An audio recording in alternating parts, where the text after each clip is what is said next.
খড়দা হয়ে সূর্যনগরে এক বিএলও আক্রান্ত। ওই বিএলওর বাড়িতে কার্যত দুষ্কৃতী তাণ্ডব চলে। ইট ছুঁড়ে দরজায় লাথি মেরে হুমকি দেওয়া হয়, দুষ্কৃতীরা হুমকি দেয়, এমনটাই অভিযোগ খড়দার সূর্যনগর 43 নম্বর পার্টের বিএলও মানব চন্দ্র। তার বাড়িতেই হামলার অভিযোগ।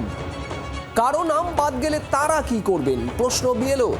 প্রশাসন নিরাপত্তা না দিলে কাজ বন্ধের হুঁশিয়ারি অন্য বিএলওদের। থানায় অভিযোগ দায়ের করেছেন ওই বিএলও। আর একই সঙ্গে জেলা শাসক এবং এসডিওর কাছেও গোটা ঘটনার কথা জানিয়ে নালিশ জানিয়েছেন এই বিএলও মানব চন্দ্র। বিএলওর বাড়িতে রাতের অন্ধকারে আক্রমণের প্রতিবাদে সমস্ত মানুষ এক হও।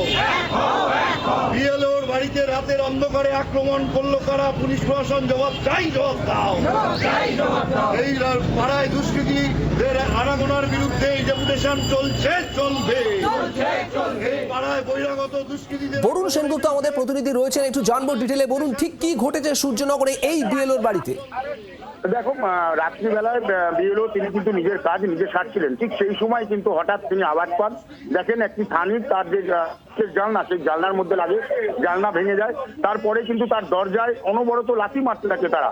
এরপরেই কিন্তু তিনি বাইরে যখন বেরিয়ে আসেন কাউকে তিনি দেখতে পাননি। তিনি আতঙ্কগ্রস্ত হয়ে পড়েন। পরবর্তীকালে তারা খড়দা থানায় অভিযোগ দায়ের করে। শুধু তিনি একা নন, তার এলাকার বাসিন্দারা এবং অন্যান্য আশেপাশে বিএলওরাও তারাও কিন্তু সেখানে গিয়ে উপস্থিত ছিল।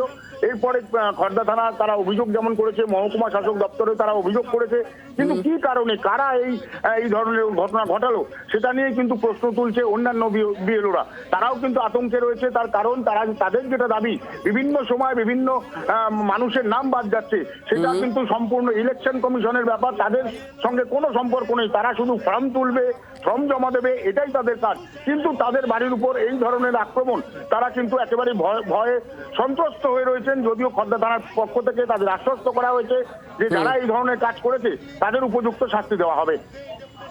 সঙ্গে থাকো বরুণ, কিন্তু এই যারা হামলা চালিয়েছেন তারা কি এই নাম বাদ যাওয়ার বিষয়টাকে মাথায় রেখে হামলা চালিয়েছেন? বিএলওকে কি সেই কারণেই হুমকি দেওয়া হচ্ছে?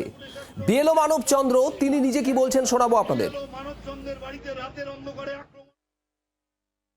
গতকাল রাতে আমি বাড়িতেই কাজ করছিলাম, তো কাজ করতে করতে হঠাৎ করে দুম করে আওয়াজ হয়।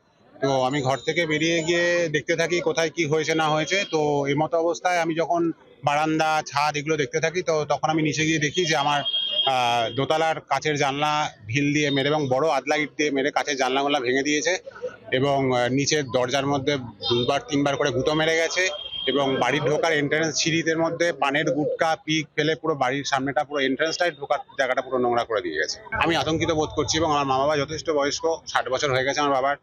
তো তারাও বাড়িতে একা থাকেন, বয়স্ক মানুষ। আমাকে আজকে আমি বেরোতে হয় রাস্তাঘাটে, আমাকেও যে কখন রাস্তাতেও যদি আক্রমণ করতে পারে।